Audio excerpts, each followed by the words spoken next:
Oi, meu nome é Pedro Pacífico, mais conhecido como Bookster, e eu tento disseminar o poder de transformação da leitura por aí.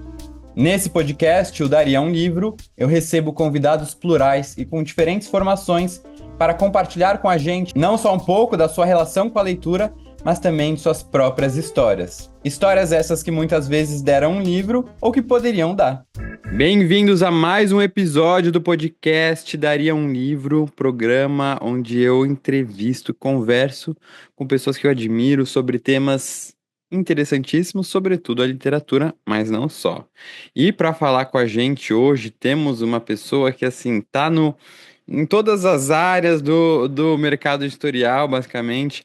Há muitos anos já recebeu o prêmio Jabuti 3 vezes, minha gente. Traduziu romances clássicos, um que inclusive eu já li, e é um pequeno, nada pequeno calhamaço. Vamos falar sobre todos esses, e é editor. Estamos com Rodrigo Lacerda, que é formado em História pela USP, doutorado em Teoria Literária e Literatura Comparada pela USP também. É escritor, tradutor, professor e editor. Escreveu vários livros, dentre eles O Mistério do Leão Rampante, que foi seu primeiro, já ganhou o Jabuti. O Fazedor de Velho, seu segundo, ganhou o Jabuti. Também ganhou o Jabuti com Hamlet ou Amuleto, Shakespeare para Jovens Curiosos e Adultos Preguiçosos. E tem muitos outros. Também traduziu, sabe o quê? O Conde de Monte Cristo. Exatamente, aquela edição que eu recomendo para todo mundo, que é é da Zahar. Não, é da Zahar. É Zahar, Zahar, É, da coleção Zahar. clássico Zahar. Eu vou querer saber sobre isso. Até já conversei com ele sobre esse livro. Bom, Rodrigo, muito obrigado por ter topado participar desse bate-papo comigo. É muito legal ter você aqui. Eu queria já fazer uma pergunta que eu faço para todo mundo que passa por aqui pelo Dar é um Livro, que é a seguinte: antes de Uhum. todas essas suas funções, que são muitas, eu quero saber da sua função, que talvez seja a mais legal de todas, que é de leitor. Como Uhum. que começou esse interesse pelos livros? Você nasceu rodeado de livros, numa casa de leitores, foi na escola, foi mais pra frente? Como é que é assim, se você pudesse contar um pouco sobre a sua vida de leitor? Tá legal. Bom, Pedro, primeiro, obrigado pelo convite para estar aqui. Obrigado a todo mundo que está assistindo esse programa, que vai assistir. Bom, eu nasci cercado de livros. Meu pai era editor, minha mãe é de uma família de educadores, tem uma escola. Então, eu realmente nasci cercado de livros. Eu só questiono esse determinismo todo, porque eu tenho muitos primos, muitas pessoas que cresceram no mesmo ambiente que eu e não necessariamente seguiram o caminho da, da- das letras, né? Seja como editor, seja como tradutor, seja como escritor, o que quer que seja. Então, sim, eu nasci cercado por livros. Eu brinco que a minha primeira dentição literária, assim, é ah, história em quadrinho, né? Desde Mônica, passando por Asterix, Fantasma, o Jim das Selvas, aqueles quadrinhos clássicos. E depois a segunda dentição literária, aí é quando eu encontro por exemplo, o Alexandre Dumas, né, que é o autor dos Três Mosqueteiros e do Conde de Monte Cristo, que eu traduzi. Que aí eu já estou com uns 12, 13 anos e começo a encarar esses livros mais de aventura, assim, mas que são grandes, né? O Conde de Monte Cristo tem 1.200 páginas. Aí depois, eu tomo gosto pela coisa, realmente. Aí vou ler essa de Queiroz, vou ler João Baldo Ribeiro. Estou falando assim, os meus do coração, né? Os que ficaram, os que realmente naquele momento da vida, da adolescência, assim, marcaram uma visão de mundo até, né? Não é só livros que eu gostei. Graças a esses livros eu vi o mundo de um determinado jeito, né? Então, o Vivo Povo Brasileiro, Os Maias, são livros que realmente moldam assim o seu caráter. Quando você está numa fase ainda fresca da vida, é, eles moldam, te dão uma filosofia de vida, realmente. Então, aí daí em diante foi, né? Eu comecei a traduzi o Médico e o Monstro, do Stevenson, foi a minha primeira tradução, meu primeiro exercício, assim, de realmente escrever literatura, ainda que traduzindo. Mas aí os gostos literários se ampliaram, aí eu fui ler de tudo, comecei a trabalhar como editor, e a vantagem de trabalhar como editor é que era um jeito de me obrigar a ler bastante, né? E ler coisas Uhum. variadas, e, e muitas vezes ler sem escolher o que eu estava Uhum. lendo.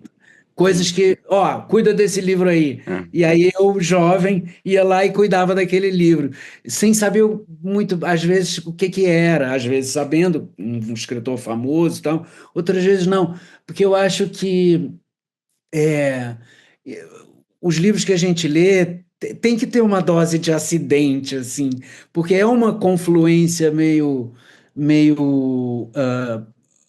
como é, acidental, meio quântica, assim, entre o leitor e o livro, né? Uhum. Às vezes você lê um livro, você acha chato, 2 anos depois você tenta de novo, você acha Sim. maravilhoso. O livro é o mesmo, quem mudou foi você, né? Então, eu acho que a vida de editor, nesse sentido, abriu muito, porque me fez ler muita coisa. Por exemplo, quando eu trabalhei na COSAC, na IFE, que aí eu li coisas que realmente eu não conhecia, e não conheceria se não tivesse passado por lá, porque tinha muita gente muito ligada a livro e à literatura e tal. Então, é realmente a aventura do leitor é uma leitura, uma aventura que começa com essas duas primeiras fases e aí depois expande em geral. E esse editor de tantos anos que acaba, né, recebendo livros, trabalha esse livro, Aham. consegue ler ainda por prazer, pegar um livro na estante que não tem nada a ver com a sua editora, tem nada a ver com nenhum trabalho, falar, não, vou ler isso aqui porque eu tô a fim de ler. Aham. Olha, assim, quando você está na batida do trabalho, assim, é, uma rotina mais pesada, realmente você termina o dia, tudo que você quer é ficar idiotizado na frente Quer da ver um filme? televisão. Exatamente, é. Um filme leve, leve, Uhum. musical, assim, do Aham. Fred Astaire. Mas quando não, aí eu consigo ler, leio com muito gosto e tenho me forçado a ler mais. Por sorte, eu trabalho lendo, né, o dia inteiro, lendo, escrevendo, e leio Mas é muito. trabalho, né, de certa forma. Então, aí, mas fora tenho conseguido mais e recentemente tirei umas férias, que foram grandes, porque precisavam ser para não virar o ano, e eu li 9 livros, assim, Nossa. em 17 dias. Então Gente, foi um espetáculo. Mas tirou o também atraso. eu não fazia mais nada, eu ficava deitado na rede e só levantava de vez em quando para tomar uma água de coco e lia, E lia, desses lia, 9, quais lia. foram os melhores, que você mais gostou? Tô Olha, curioso eu já com essa gostei lista. muito do Senilidade, do Ítalo Svevo. Hum, Não quero parecer pedante, embora seja fatal, mas eu nunca tinha lido a Divina Comédia e eu li o Inferno, durante nossa, as férias. Acho que para contrastar, eu estava no paraíso e aí foi uma delícia. O livro é muito engraçado, na verdade, muito divertido. Então, que desafiador, né? um pouco, mas a tradução era muito boa e funcionou bem. Li sem maiores dificuldades. E li um do David Foster Wallace, que é um escritor que eu gosto muito. Bom, você só tá pegando só. Mas é férias, né? Assim, porque se eu ficar Não é, é o lendo. Graça Infinita? Não, é um que se chama A Vassoura do Sistema, The Broom of the System. Porque só para a É um galera livro saber, grandão. Graça Bom, Infinita todos deles é são grandões de. considerado um bem difícil, né? Um É. livro que eu nem me arrisco. Eu tenho ele aqui, mas nem me arrisco a abrir a primeira Ele página. não é Então, difícil, não, ele é muito engraçado também. O que é difícil é acompanhar o fluxo criativo dele, porque ele abre tantas portas. os personagens todos têm detalhes tão grandes e vidas círculos de relações, e ele vai abrindo, abrindo, abrindo, que nem os romances russos, sabe? Tipo Guerra e Paz. Uhum. Você pergunta, peraí, quem era esse mesmo aqui? Ele Aham. era primo de quem esse? Quais os apelidos que ele tem, além do nome, do sobrenome, enfim. O David Foster Wallace tem um pouco essa dificuldade de você se situar, mas ele, na verdade, é quase um comediante, assim, um cara Uhum. muito, muito preso no humor, e Um dia, fica quem leve. sabe, lerei, mas também não sei. Bom, É, e assim como os livros dele, a nossa conversa abriu várias camadas que eu quero retomar, vamos tá? lá. Vamos lá, a questão da tradução, uma coisa que eu fico curioso, né? Porque, por exemplo, você não é formado em letras, né, como sua primeira graduação. Como é que É. é até uma curiosidade mesmo assim, eu, Pedro, sou advogado, quero traduzir um livro, o que que eu faço? Eu tenho que fazer uma prova para passar em alguma associação dos tradutores? Eu tenho que fazer um curso de tradutor? Ou eu posso pegar e falar para a editora, ó, eu sei falar inglês aqui, posso traduzir um livro? Como é que é isso? É, eu não tive uma formação específica para traduzir. Gostaria de ter tido até, mas não tive. Comecei muito jovem. é, Essa tradução do Médico e o Monstro que eu falei, acho que eu tinha 21 anos, 22. E depois, não sou um tradutor regular. Eu traduzo assim, eventualmente, quando eu me apaixono, ou quando é um projeto que me envolve. Mas eu acho que o negócio da tradução é, é ouvido e a capacidade de transmitir a ideia, alterando o mínimo a forma. Mas às vezes, Uhum. para que você transmita a ideia, você precisa alterar um pouco a forma, né? Eu me lembro de um livro numa das editoras por onde eu passei, que alguém falou: Nossa, esse livro está muito bem traduzido. Traduziram do alemão para o alemão, porque a estrutura da frase continuava em alemão, né? Aham, Não, aham. não dava, quer dizer, o cara foi tão rigoroso no respeito ao original que ele realmente tinha traduzido do alemão para o alemão. Então não Imagina que funciona, delícia de né? ler, né? A sua língua tem que ser o destino do negócio, Aham. o jeito como ela se arruma, o jeito como ela respira, a sonoridade das palavras, o, o teor se uma palavra é formal ou é popular, na boca do personagem certo. Enfim, um exemplo concreto, rapidinho. Nos Três Mosqueteiros, por exemplo, os quatro mosqueteiros, né, porque são quatro, Porthos, Aramis, D'Artagnan e, claro que eu vou esquecer um, Porthos, Aramis, D'Artagnan e, e Athos. E aí, ah, é, os quatro se tratavam por voz no original em francês. Mas para nós, voz, hoje em dia, é uma coisa muito cerimoniosa. Sobretudo entre o D'Artagnan e o Athos, entre os quais acaba se criando uma espécie de relação de pai e filho, porque Uhum. o Athos é muito mais velho que o D'Artagnan.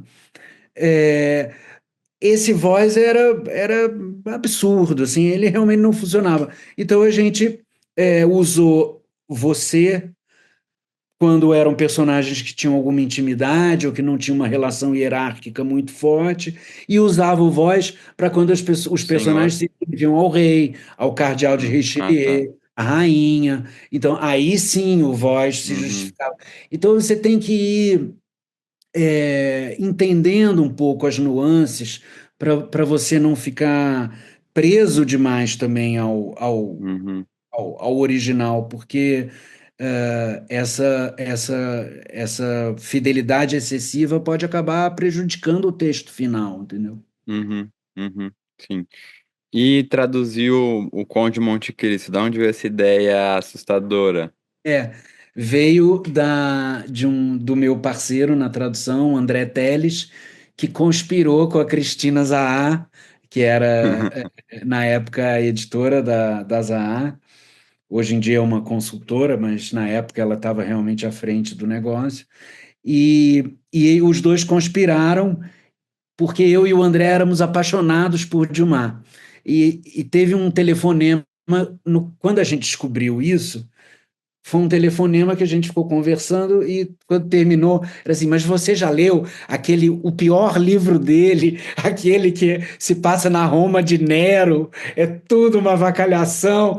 Aí eu falei, Ah, tá, já li, e você já leu aquele outro, que é, enfim, uma conversa delirante. Aí quando esse santo bateu tão forte, ele conspirou com a Cristina e eles tiveram a ideia de traduzir o Conde de Monte Cristo.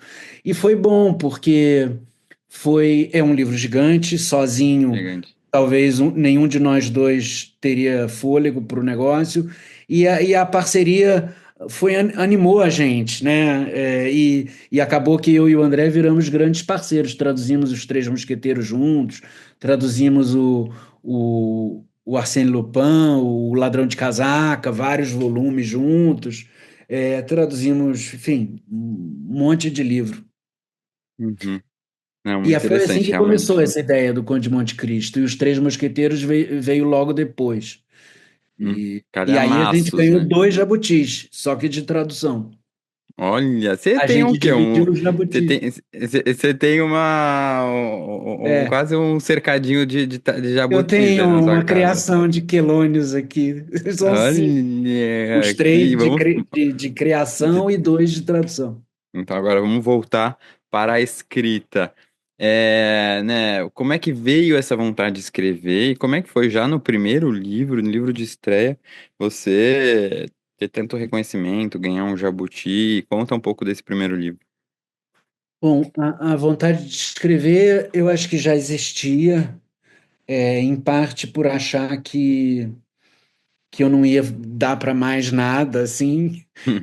Eu, durante um período da adolescência, eu pensei em seguir o caminho que você seguiu, ser advogado, mas eu desisti, por volta dos Ó as 16, rugas. Ó, você 17 não tem anos. ruga, ó eu aqui, ó. Ó. Tenho. É. E aí desisti por volta dos 16, 17 anos. Aí eu queria mesmo era ser caricaturista, chargista. Até eu Nossa, desenho bastante. E só mais que uma habilidade só que eu encontramos. não tive coragem de fazer vestibular de artes plásticas. Eu achei que eu ia morrer de fome. E aí, só um jovem de 17 anos acha que fazer graduação de história garante comida na mesa. Mas, enfim, em vez das artes plásticas, eu fui fazer história. E aí, eu tinha escrito um primeiro livro, um capítulo de um romance que eu abandonei. É, e quando eu terminei a faculdade de História, estava com a tese, o mestrado na cabeça, assim, ia começar o mestrado. O tema do mestrado era uma comparação entre o teatro do Shakespeare e o teatro do Camões. O teatro do Shakespeare mais moderno, o teatro do Camões mais, digamos assim, com um pé ainda no imaginário do mundo medieval. Aí eu fui fazer um curso, já na pós-graduação, que era sobre as fronteiras entre literatura e história. E o exercício final do curso era transformar a sua tese num conto. Hum. Tudo que você queria dizer como tese, você dizia através de uma história ficcional. Aí eu escrevi O Mistério do Leão Rampante, o Camões caiu fora, ficou só o Shakespeare, que é personagem da novela. E eu me diverti tanto e realmente eu fiquei tão feliz com o resultado, assim. Era tão melhor do que aquele primeiro capítulo do primeiro romance que eu tinha abandonado, é, que eu falei, não, agora eu sei o que que é isso, o que que eu quero, né? E, e então foi assim, foi uma mistura de um interesse que já vinha de antes, mas foi investigando essa fronteira entre literatura e história que eu acabei escrevendo o primeiro livro. Foi meio acidental nesse sentido. Uhum. E a literatura, a história continuou influenciando os seus outros livros ou não? Continuou, acho que sim. Bom, eu tenho um livro que fala dos políticos da minha família, né? São 3 gerações de políticos, então é meio uma saga familiar e de história do Brasil, porque vai desde o final do Império até os anos 70 mais ou menos, sobretudo os anos 50.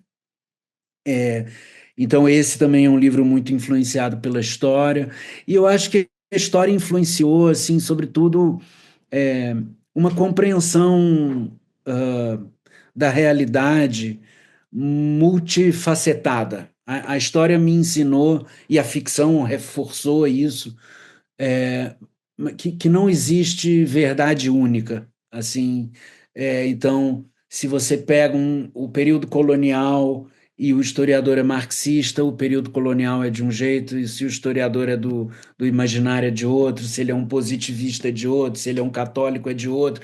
Então, é uma ciência muito aberta à Uhum. variação dos olhares, né? E a ficção é isso também, é uma forma de conhecimento humano e social, e histórico, mas também tem que ser muito aberta à multiplicidade, né? Porque o conjunto da realidade é inapreensível por uma pessoa só.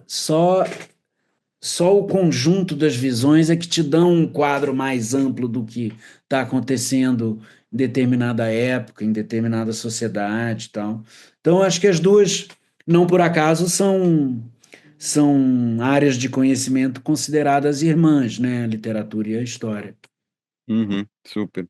Ahn, Um outro ponto que eu acho interessante de comentar aqui, sobre o seu livro Fazedor de Velhos, que foi o Ah, segundo que você escreveu, né? E que também recebeu o Jabuti, não é isso? isso. É, E depois de alguns anos, você vem mais de 10 anos depois, você escreve o Fazedor de Velhos 5.0. Então a gente tem um primeiro livro, que é um romance de formação de um jovem, né, que tem os Aham. seus questionamentos, os seus conflitos existenciais, mas você, depois de muito tempo, volta com uma continuação desse livro e tratando agora talvez do envelhecimento, né? Como é que foi esse processo? Conta um pouquinho para quem não conhece sobre, né, o que é o livro desse personagem, Bom, o Fazedor de o que leva Velhos é o meu nome, né? E como é que foi isso de escrever uma continuação mais de 10 anos depois? tá. O Fazedor de Velhos é o grande sucesso aqui da casa. Realmente Uhum. de todos os meus livros, o que vende melhor desde sempre, o que ganhou mais prêmios e tal. É, e o que ele conta? Ele fala de um jovem que que tem crises, digamos, sentimentais, amorosas e crises profissionais. Ele não sabe o que ele quer fazer da vida. Ele está na faculdade de História, não por acaso, e ele procura então um mestre, um velho historiador, que supostamente iria fazer uma orientação vocacional para ele. Supostamente não, o mestre acaba fazendo, mas além disso, ele entra na vida, os dois ficam muito amigos, e o Pedro, que é o jovem, se apaixona pela Mayumi, que é a afilhada desse mestre. E então é uma espécie de triângulo amoroso, porque os três acabam se amando muito, mas obviamente que o amor romântico é entre o Pedro e a Mayumi. E o mestre é aquela referência de sabedoria, de experiência e tal.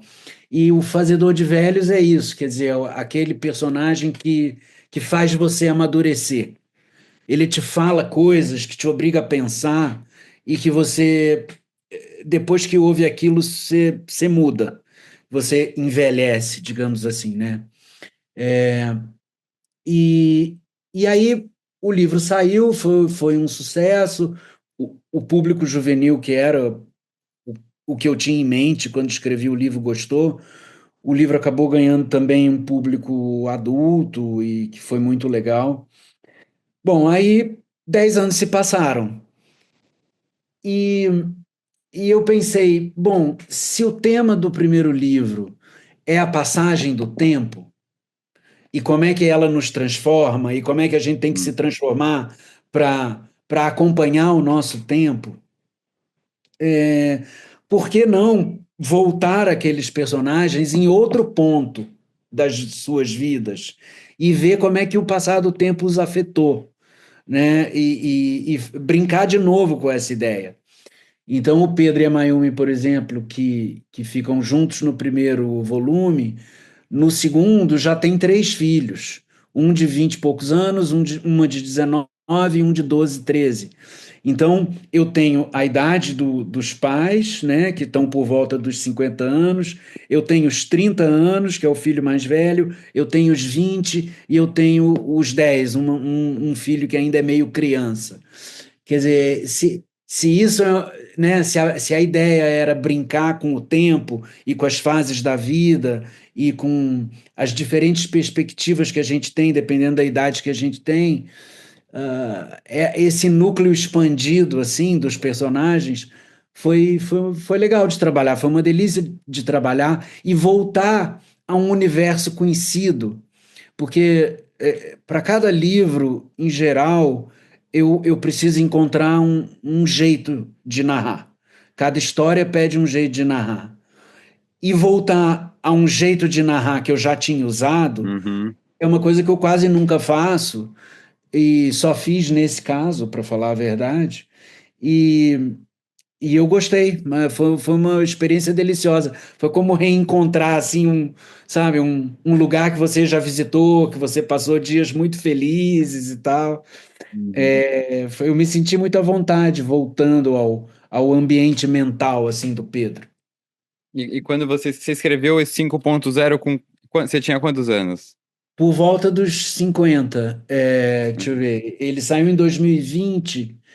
Eu tenho 55 agora, então é isso, com 50. Ele saiu quando eu tinha Uhum. 50. Eu Uhum. escrevi um pouquinho antes e ele foi publicado quando eu tinha 50, exatamente.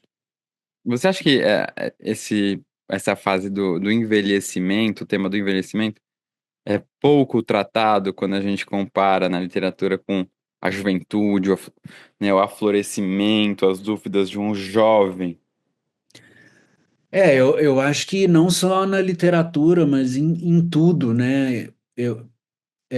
A juventude, sei lá, desde do James Dean, assim, que ela tá mandando, né? Ela é o alvo da publicidade, ela é o alvo das coisas todas, de da maioria dos produtos culturais e tal. Mas eu acho que agora vai virar, porque a população está envelhecendo, né? Quase em muitos países. Eu acho que o tema da velhice é um tema tão interessante. Não que eu tenha. Acho que se eu um dia escrever O Fazedor de Velhos 3, quando ele aí realmente não for apenas um homem de 50, for um homem de 7.0, 7.5. 7,5, 8,0, aí eu vou poder falar com mais propriedade sobre a velhice. Mas eu sempre gostei de, de conversar com pessoas mais velhas.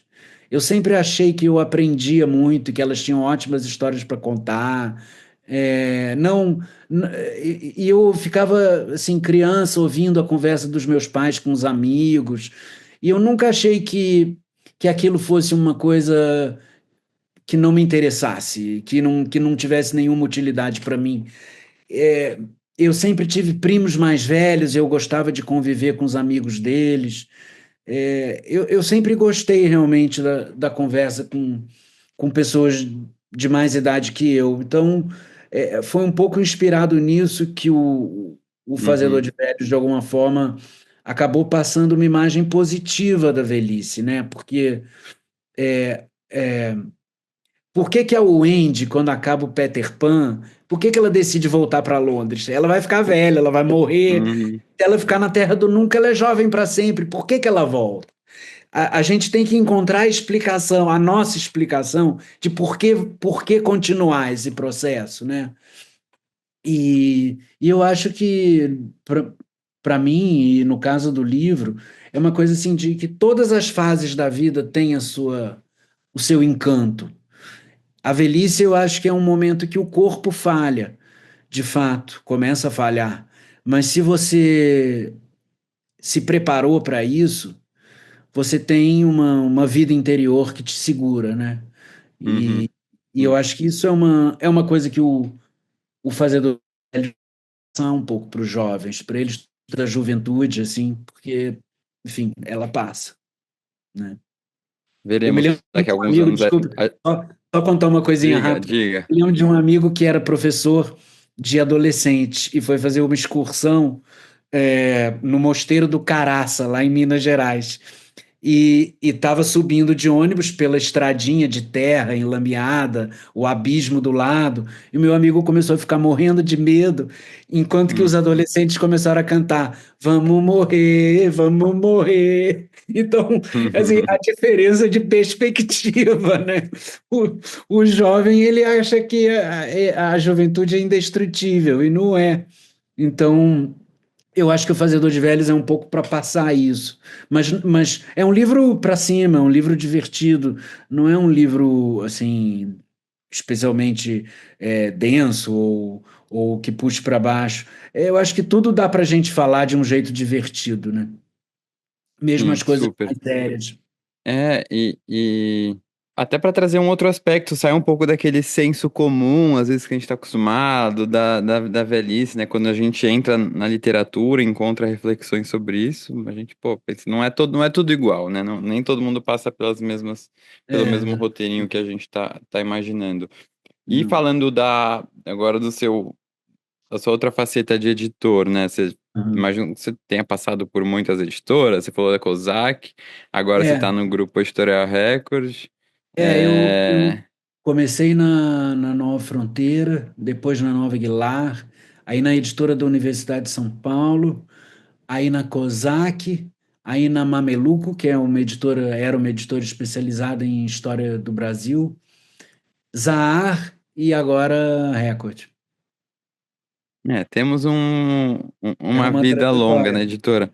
Sim. É, eu queria, né, te perguntar, até porque eu estava pesquisando o seu passado, encontrei aqui lá em 2009, em uma entrevista, você disse que o mercado editorial não está crescendo, assim. Você disse que é uma coisa muito pequena, as pessoas ainda leem muito pouco e ainda sente, né, um caminhar muito devagar do mercado editorial.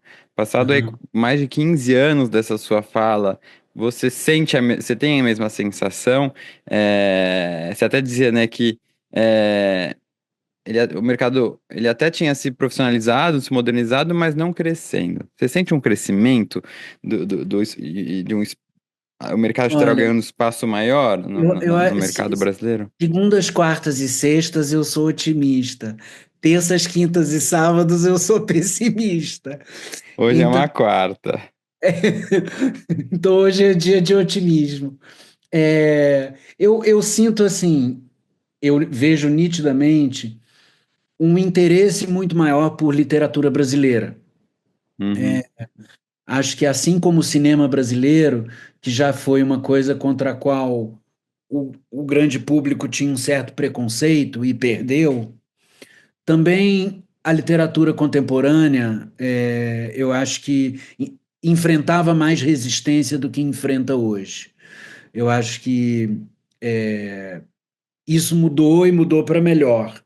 É muito mais fácil um escritor contemporâneo ser publicado hoje do que era quando eu comecei nos anos 90. É muito uhum, mais fácil. Aí, bom, para você ter uma ideia, não existia editoração eletrônica, então você realmente precisava de gente para fazer livro. É, não era você sozinho na sua casa, escreveu e depois fez um projetinho gráfico. Não existia isso. Então, isso melhorou muito. Agora, eu acho que, embora a população leitora possa ter se expandido, embora o mercado,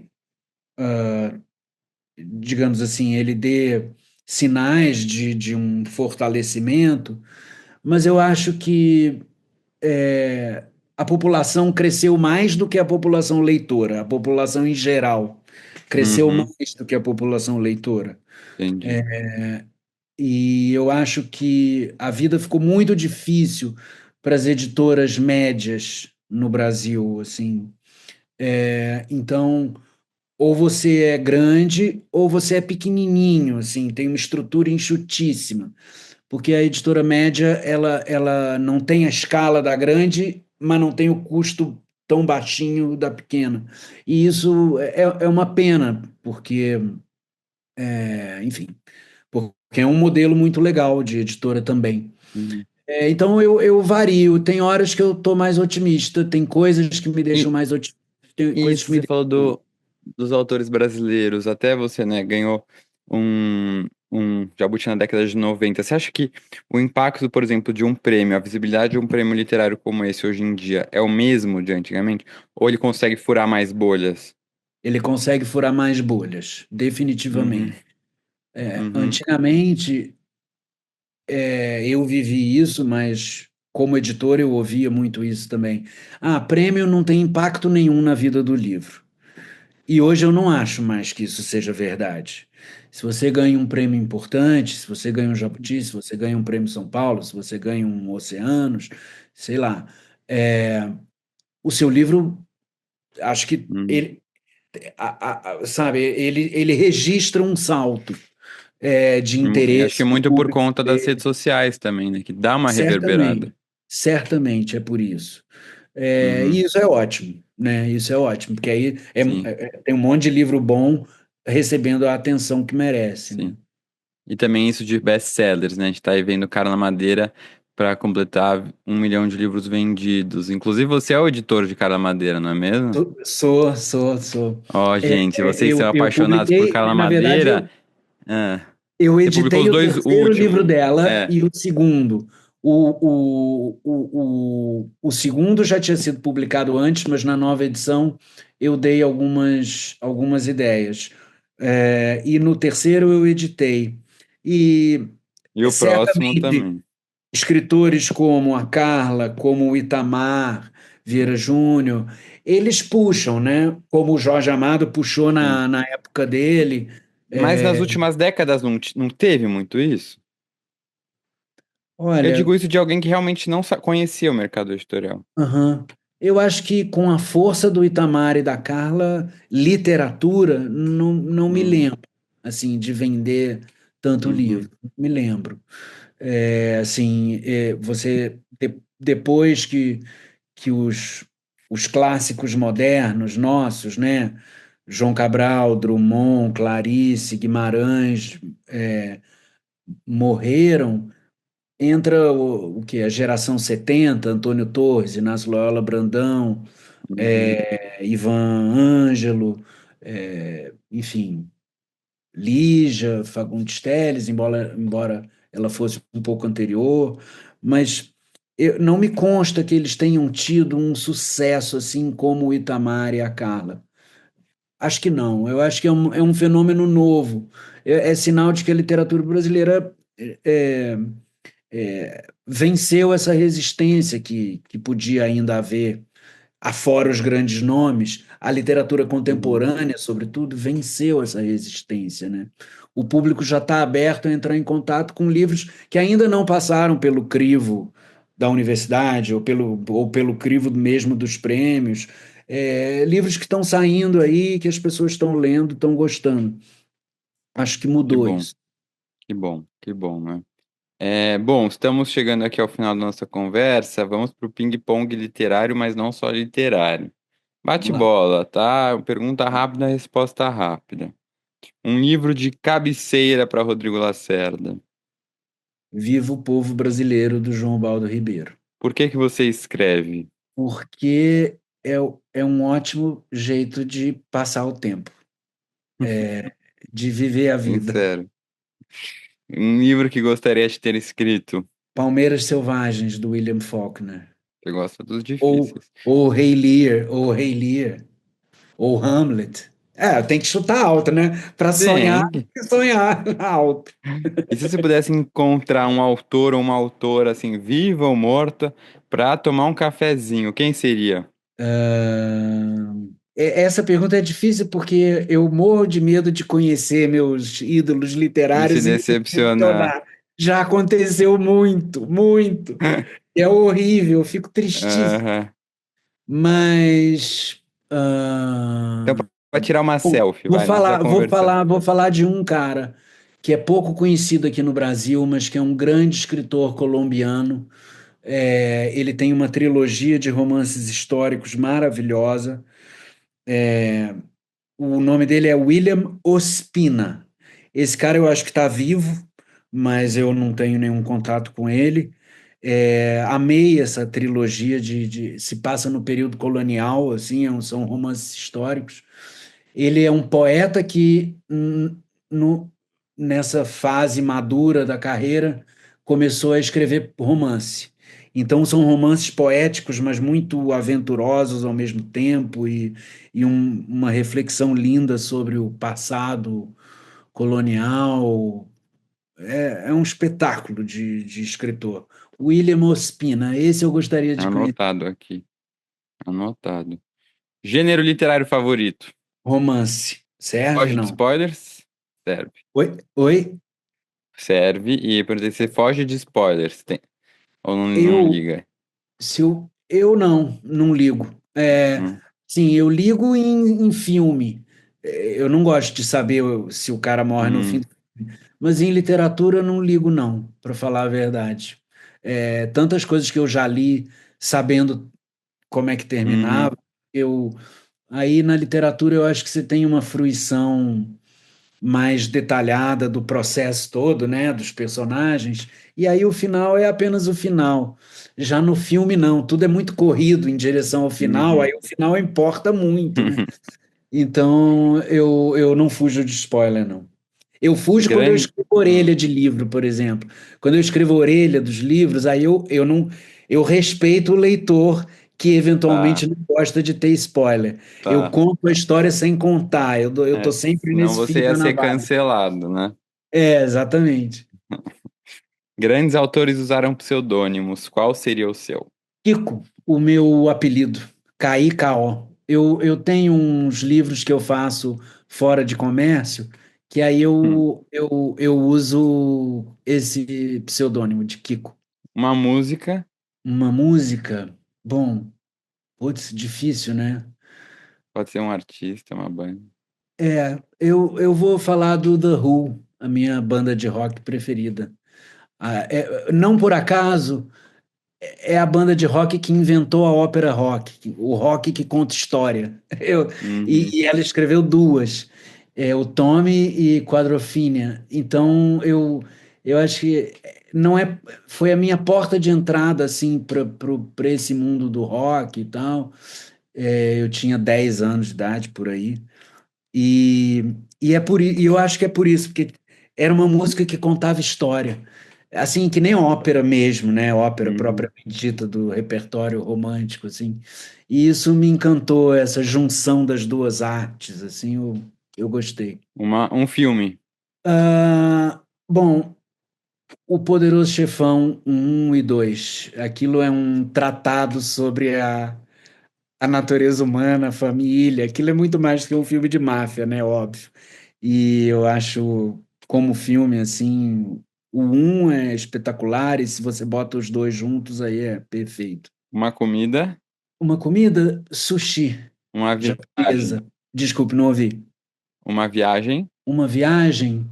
Bom, eu já fui ao Japão, uma viagem que me marcou muito. E eu gostaria muito de conhecer Moscou e São Petersburgo. Tá difícil agora, né? É. Um livro que todo mundo deveria ler, na sua opinião. Bom, além do Vivo Povo Brasileiro, que eu já falei, Os Maias, do Eça de Queiroz. Nunca li. Nenhum dos dois eu li. Pô, demais, você vai adorar. Uhum. Os Maias é uma delícia, é um livro divertido, Eu sei, eu né? vou gostar. Mas tem muito livro para ler. Ou A A sua Montanha leitura. Mágica também. Ah, tá. Esse tá na lista dos É. grandes clássicos. E qual foi a sua leitura favorita do ano passado, já que esse ano tá muito curto? Olha, eu vou falar de dois Não vale escritores. fazer jabá que você tá ditando. Não, tá, bom. Não, pode falar, tô brincando, Vou pode falar falar. de dois, um que é da Record e um que não é, Tá. tá bom? Eu, por acaso, eu queria falar de dois escritores brasileiros, Uhum. contemporâneos, que realmente eu tenho muita admiração pelo trabalho deles. Uma é a Micheline Verunski. Eu acho que Uhum, ela tem uma música no texto dela que é rara hoje em dia, assim. Eu acho que se você lê o texto dela em voz alta, ele ecoa muito, muito bem. O Som do Rugido da Onça é um ótimo livro. A primeira parte, sobretudo, é maravilhosa. E aí o outro, de fato, é publicado por mim lá na Record, mas não dá para não mencionar, é o André de Leones. Eu publiquei dois livros dele, O Vento de Queimada, que é uma história de assassinos de aluguel que se passa no Centro-Oeste, e cuja protagonista é uma mulher, é uma das assassinas, uhum, espetacular. E, agora ele está lançando um livro chamado Meu Passado Nazista, e é uma história espetacular também, e o jeito de narrar dele é espetacular. Ele é um cara muito moderno no jeito de narrar. É, ele volta, ele é meio um Quentin Tarantino, assim, da literatura, tem uma coisa hiperviolenta e meio escatológica, mas ao mesmo tempo tem um senso de humor que preside tudo e, e relativiza essas pauladas que ele dá no leitor. Assim, a estrutura narrativa dele, assim como a da Micheline também é muito elaborada, muito boa. Eu acho assim os dois grandes nomes assim a- a- a- que eu gostaria de destacar hoje, né? Já boa. falamos de outros, da própria Carla, Sim, tal, lógico. mas esses dois eu acho que merecem também o destaque que vem tendo. Qual livro você está lendo agora? Eu estou lendo agora um livro de um cara chamado Léo Schutz, que é uma, um romance histórico também que se passa no período colonial, só que é meio fantástico, assim, Uhum. interessante. Pelo visto, eu gosto, né, do período colonial. É, é que eu gosto mesmo. E o livro que eu acabei de escrever agora, o meu próximo romance, tem muito de período colonial, porque eu acho um período muito, muito cruel e muito, ao mesmo tempo, fascinante, assim, da nossa história, né? Porque são encontros de matrizes culturais, encontros traumáticos, sem dúvida, mas enfim, é o período que formou um pouco, né, a nossa cara, a nossa identidade. Uhum. Enfim, Uhum. eu me interesso mesmo por ele. Quem te inspira na literatura a escrever? Bom, eu acho que minha grande inspiração aí realmente foi o João Baldo, um modelo de escritor. Uhum. Justamente Uhum. porque tudo que ele não queria era ser modelar. Ele era o cara mais descontraído e que menos colocava a literatura ou os escritores numa torre de marfim. Assim, ele era o cara que escrevia de chinelo, sem camisa e short.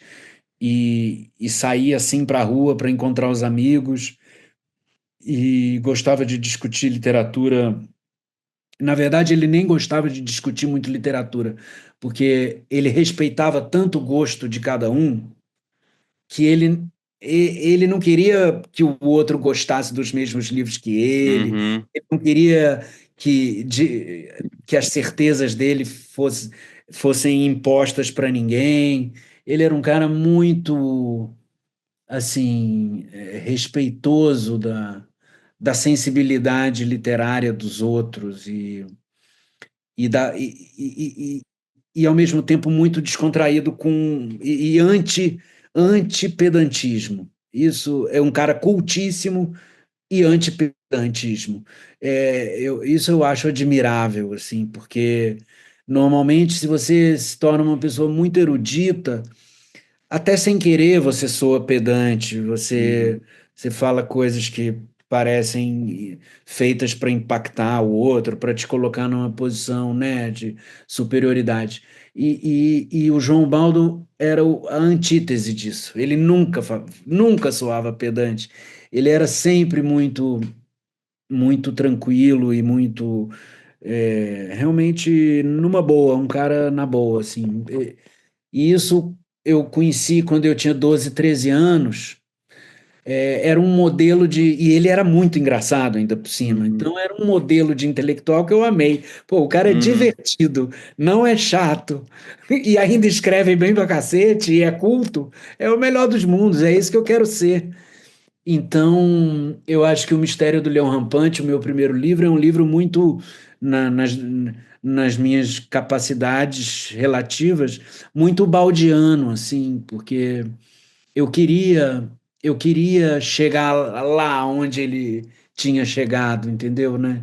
uhum, Nesse tom de ser erudito e de ridicularizar a própria erudição, assim. Isso eu acho uma coisa muito legal. Isso eu acho que é ruim hoje em dia.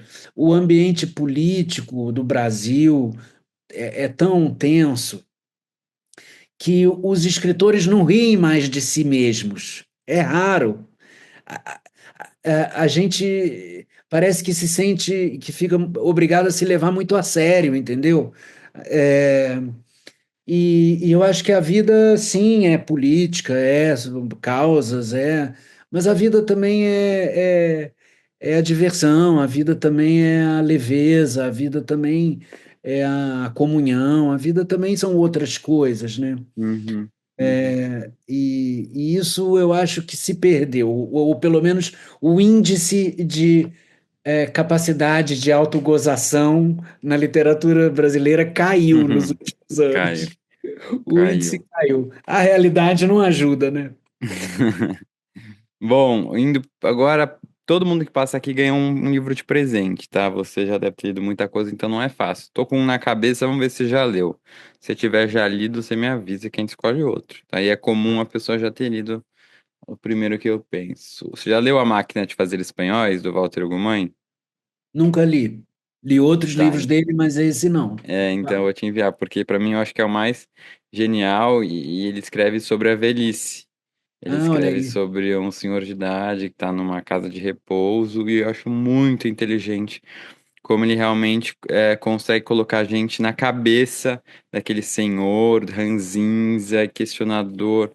Eu adoro. Então, se depois me passa o endereço, você vai receber na sua casa esse Beleza, grande livro. E aí, presente. quando você tiver umas férias, você lê. Não vou te pressionar, tá bom? Tá bom, Prometo. tá bom, obrigado. Obrigado, Rodrigo, por ter aceitado essa conversa muito boa, porque a gente aprende com você de todas as áreas desse mercado editorial. Tô animado aí, você já falou do seu próximo romance, curioso pelo que virá. E queria agradecer também todo mundo que ficou aqui até o final, nos escutando. Semana que vem tem episódio novo, com convidado também sempre incrível, especial. Queria fazer um agradecimento também ao Bruno Porto, ao Igor e ao Michel que tornam esse episódio possível. Obrigado a todos e até semana que vem. Obrigado, Rodrigo, especialmente. Obrigado, Pedro. Obrigado a todo mundo, a quem vai nos assistir, já nos assistiu. E obrigado de novo pelo convite. Foi um prazer estar aqui.